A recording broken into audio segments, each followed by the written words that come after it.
Hello dear student, स्वागत है आपका आपके इस यूट्यूब चैनल पर। मैं आशा करता हूँ आप सभी लोग अच्छे होंगे। आज हम पढ़ेंगे कक्षा 9 का गणित, एनसीईआरटी बुक कक्षा 9 का गणित। पहला पाठ है हमारा संख्या पद्धति। आप देख सकते हैं, आपको पता होगा पहला पाठ क्या है, संख्या पद्धति है। और इसका सवाल 1 पॉइंट प्रश्नावली 1.1 में 4 सवाल दिए गए हैं यहाँ पे। तो सवाल को करने से पहले हम जान लेते हैं संख्या पद्धति होता क्या है। मैं आपको बता दूं, यदि आप किसी भी पार्ट का सवाल अच्छे से लगाना चाहते हैं और उसको अच्छे से समझना चाहते हैं तो सवाल को लगाने से पहले आप उसके पार्ट के बारे में अच्छे से जान लीजिए। यदि आप उसके पार्ट के बारे में अच्छे से जान लेंगे तो आप सवाल को अच्छे से समझ भी पाएंगे और सवाल को लगा भी पाएंगे खुद से। तो पहले हम जान लेते हैं संख्या पद्धति होता क्या है, इसमें कौन कौन सी संख्याएँ हैं, उसका परिचय थोड़ा अच्छे से जान लेते हैं, फिर हम आते हैं सवाल। तो आते हैं आज के पहले पाठ संख्या पद्धति पर परिचय पर। पहला है हमारा प्राकृतिक संख्या, जिसको हम बोलते हैं नेचुरल नंबर। वह संख्या जो 1 से शुरू होती है, अर्थात जिसका उपयोग हम करते हैं गणना करने के लिए करते हैं। जैसे 1 2 3 4 कोई भी वस्तु या फिर व्यक्ति कुछ भी हो, हम गिनती करते हैं जब तुम 1 से शुरू करते हैं, वो क्या होती है, हमारी प्राकृतिक संख्याएँ होती हैं। तो जिसको हम क्या बोलते हैं, अंग्रेजी में नेचुरल नंबर बोलते हैं। एग्जाम्पल भी आप देख सकते हैं 1 2 3 4 5 जो इनफाइनाइट तक होता है। दूसरा होता है हमारा पूर्ण संख्या, जिसको हम होल नंबर बोलते हैं।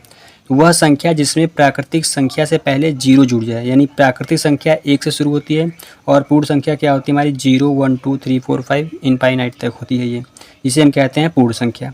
पूर्णांक संख्या वह संख्या होती है जिसमें क्या 0 के साथ धनात्मक तथा ऋणात्मक वाली संख्याएं भी शामिल हो, उसे हम क्या कहते हैं, पूर्णांक संख्याएँ कहते हैं।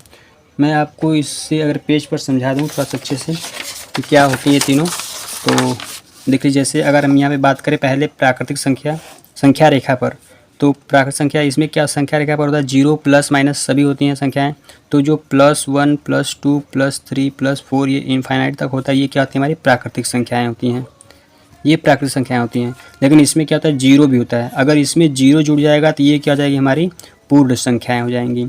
अब इसके बाद इसके पहले इधर -1 -2 -3 भी आता है। अगर अब हम यहाँ से पूरा इसको ऐड कर दें, ये क्या हो जाएगी, हमारी पूर्णांक संख्याएँ हो जाएंगी। तो आपको इस पर अच्छे समझ में आया होगा प्राकृतिक संख्या क्या होती है, पूर्ण संख्या क्या होती है और पूर्णांक संख्या क्या होती है। आगे हम आते हैं नंबर 4 पर। तो नंबर 4 हमारा क्या है, अभाज्य संख्या, जिसको हम प्राइम नंबर भी बोलते हैं अंग्रेजी में। ऐसी संख्या जिसका केवल और केवल 2 गुणनखंड हो, न 2 से कम न 2 से ज़्यादा। कहने का मतलब ये है कि केवल वो दो ही संख्याओं से पूरी तरह से विभाजित हो पाएगा, वही क्या होती है, हमारी प्राइम नंबर होती है। जैसे अगर हम एग्जांपल में ले लें 2, तो 2 किससे विभाजित हो पाएगा, पूरा 1 से हो पाएगा। 1 दूनी 2 होता है, क्या आएगा, शेषफल 0 आएगा। एक तो ये खुद से 2 से हो पाएगा, 2 1 कम 2 होता है 0। तो इसको केवल 1 और 2 यही क्या है, 2 गुणनखंड है, इसलिए क्या है, एक अभाज्य संख्या। इस प्रकार से बहुत से एग्जाम्पल है, 3 ले सकते हैं आप, 5 ले सकते हैं, 7 ले सकते हैं, 11 ले सकते हैं। ये सभी क्या है, हमारी अभाज्य संख्याएं हैं जो केवल और केवल 2 ही संख्याओं से कटेंगी या विभाजित होंगी। उसके बाद है नंबर 5 पे हमारा है भाज्य संख्या, जिसको हम अंग्रेजी में बोलते हैं कंपोजिट नंबर। ऐसी संख्या जिसके 3 या 3 से ज़्यादा गुणनखंड हो।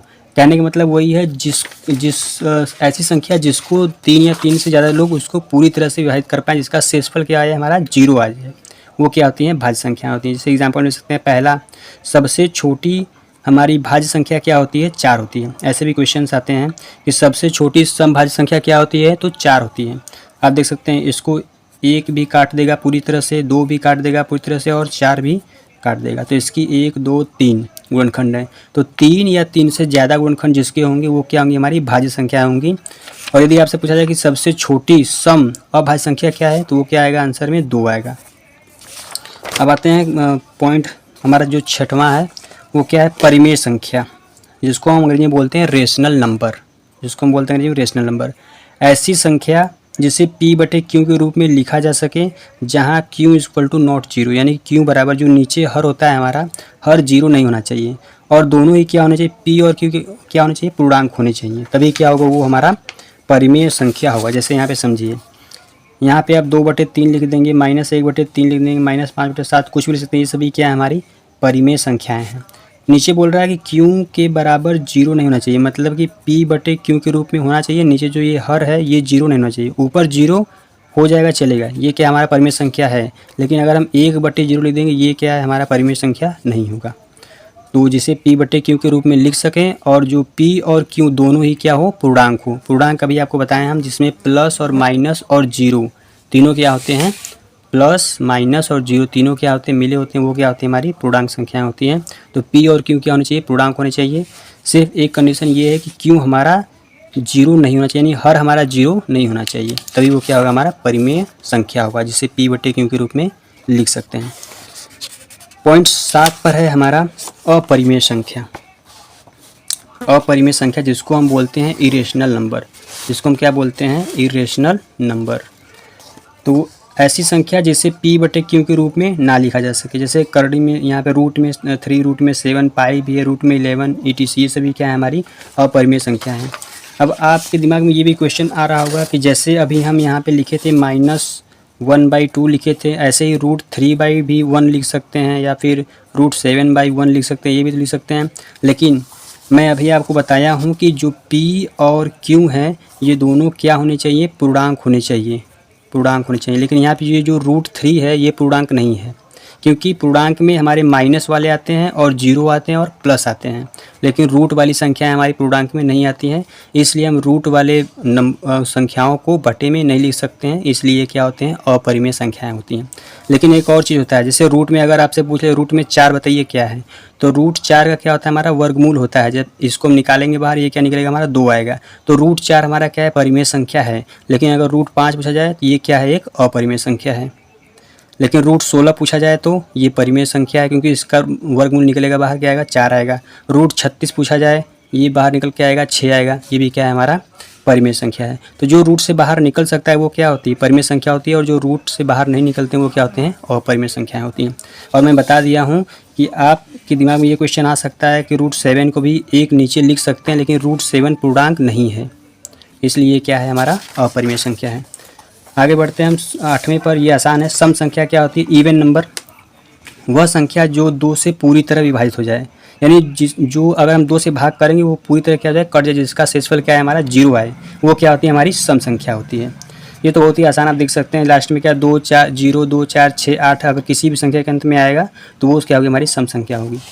नंबर 9 पे है विषम संख्या, जिसको हम बोलते हैं ओड नंबर। ऐसी संख्या जो 2 से पूरी तरह से विभाजित न हो, यानी जिसका शेषफल 0 ना आए, 1 2 3 4 कुछ भी बचे, वो क्या होती है, हमारी विषम संख्या होती है।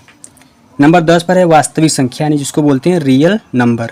इस संख्या में उपरोक्त सभी मतलब कि ये ऐसी संख्या है जो अभी जितने भी हम उपरोक्त ऊपर सभी संख्याएं पढ़े हैं उनमें ये सभी संख्याएं वास्तविक संख्या में सभी संख्याएं आ जाएंगी, उसे हम क्या कहते हैं, वास्तविक संख्याएं कहते हैं। सो अब हम आ जाते हैं वास्तविक संख्याएं एवं उनके दशमलव प्रसार पर। पहला क्या हमारा, शांत प्रसार। इस प्रसार में शेषफल क्या होता है, हमारा 0 हो जाता है, यानी वो क्या होता है, कटकर 0 आ जाएगा, और उस भागफल की पुनरावृत्ति में भागफल क्या टूट जाएगा और शेषफल क्या आएगा, हमारा 0 हो जाएगा। वो क्या होते हैं, हमारे शांत प्रसार होते हैं। शांत प्रसार तो जैसे आप एग्जाम्पल्स में देख सकते हैं कुछ भी। अब अगर भाग कर दें यहाँ पे, अगर आप 2 से भाग कर दें 5 में तो क्या आएगा, 2 दूनी क्या होता है, हमारा 4 होता है, 1 बचेगा, पॉइंट लगाएंगे हम यहाँ पे, 0 बढ़ाएंगे, 2 5 क्या हो जाएगा, हमारा 10 हो जाएगा। ये क्या होगा, हमारा रुक गया, और जब रुक गया शेषफल 0 आ गया तो ये क्या हो जाएगा, हमारा शांत प्रसार हो जाएगा। इस प्रकार का प्रसार क्या होता है, हमारा शांत प्रसार होता है। दूसरा क्या होता है, हमारा अनवसानी आवर्ती या फिर अशांत आवर्ती। इस प्रसार में क्या होता है, भागफल की क्या होती है, हमारी पुनरावृत्ति होती है। गलती से हो गया था, क्या हो जाएगा, हमारा भागफल। भागफल की क्या होती है, हमारी पुनरावृत्ति होती है, पर ये शांत नहीं होता, यानी कि बार बार भागफल वही आएगा, लेकिन क्या वो शांत नहीं होगा। जैसे आप भाग दे सकते हैं किसमें, 3 से अगर आप भाग देंगे 10 में, जैसे यहाँ पे मैं भाग दे दिया हूँ पहले से, 3 से अगर आप भाग देंगे 10 में तो वो क्या आएगा, बार बार हमारा आता रहेगा 3.3333, और ये रुकेगा नहीं, ये चलता रहेगा। तो ये क्या होता है, हमारा पुनरावृत्ति होती है पर शांत नहीं होती है, उससे हम क्या कहते हैं, अनवसानी आवर्ती या फिर अशांत आवर्ती प्रसार। तीसरा क्या होता है, हमारा अनवसानी अनावर्ती या फिर अशांत अनावर्ती। इस प्रसार में भागफल न तो शांत और न ही दोहराव करता है, उसे हम क्या कहते हैं, अनवसानी अनावर्ती या फिर अशांत अनावर्ती कहते हैं। जैसे 0.41 42 43, ये न तो रिपीट करेगा और ना ही रुकेगा। इस प्रकार के प्रसार को हम क्या कहते हैं, अनवसानी अनावर्ती या फिर अशांत अनावर्ती प्रसार कहते हैं। आगे बढ़ जाते थोड़ा सा परिचय में, घातांक नियम समझ लेते हैं हम। घातांक नियम क्या होता है, जब कभी भी आपको संख्या में दिया होगा a के पावर m गुणे a के पावर n, कहने का मतलब कि ये जो आपका आधार है ये आधार आपका सेम होगा और जो घात है वो अलग अलग होगा।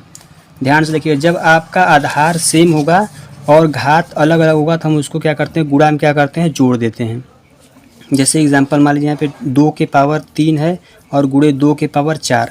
आधार यहाँ पे आपका 2 ही है, यहाँ भी 2 है और यहाँ भी 2 है, लेकिन पावर क्या है, अलग अलग है। तो हम इसको क्या करेंगे, सिर्फ पावर को जोड़ देंगे। 2 के पावर क्या करेंगे, 3 + 4 कर देंगे ऐसे, तो 2 के पावर हमारा क्या आ जाएगा, 7 आ जाएगा। ये इसका क्या हो जाएगा, हमारा आंसर हो जाएगा। तो ये पहला हमारा घातांक नियम है, a के पावर m इंटू a के पावर n मिलेगा तो आपका क्या आएगा, a के पावर m + n हो जाएगा। यहाँ पे एग्जांपल हम कर भी दिए हैं, देख सकते हैं आप। दूसरा क्या है, a के पावर m की ब्रैकेट के पावर n होगा तो क्या होता है, आपस में मल्टीप्लाई। जैसे कि अगर हम यहाँ पे लिख दें 2 के पावर m 2 के पावर 3, फिर उसके बाद ब्रैकेट लगाकर फिर लिख दें 2, तो हम इसको क्या करते हैं, इसमें मल्टीप्लाई कर देते हैं। 2 के पावर 3 गुणे 2 तो क्या हो जाएगा, 2 के पावर 6 हो जाएगा। ये इसका क्या जाएगा, 2 के पावर 6। जैसे यहाँ पे हम किए भी हैं, 3 के पावर 2 फिर ब्रैकेट 3 तो 2 3 क्या हो जाएगा इसका 6, 3 के पावर 6 इसका क्या आएगा, आंसर आएगा। तीसरे में हमारा a के पावर m बटे a के पावर n, ये भाग है। जैसे यहाँ पे पहला वाला था बेस बराबर था, गुणा था, तो क्या किए, जोड़ दिए थे। इसी प्रकार से बेस बराबर होगा और पावर अलग अलग होगी, भाग में हम क्या करते हैं, पावर का घटाना करते हैं, यानी घटा देते हैं। गुणा वाले में जोड़ते हैं, भाग वाले में क्या करते हैं, घटा देते हैं। जैसे यहाँ पे एग्जांपल देखिए, 4 के पावर 3 4 के पावर 2, बेस दोनों का क्या है, समान है, तो क्या करेंगे, हम इसको घटा देंगे क्योंकि ये क्या है, भाग है हमारा।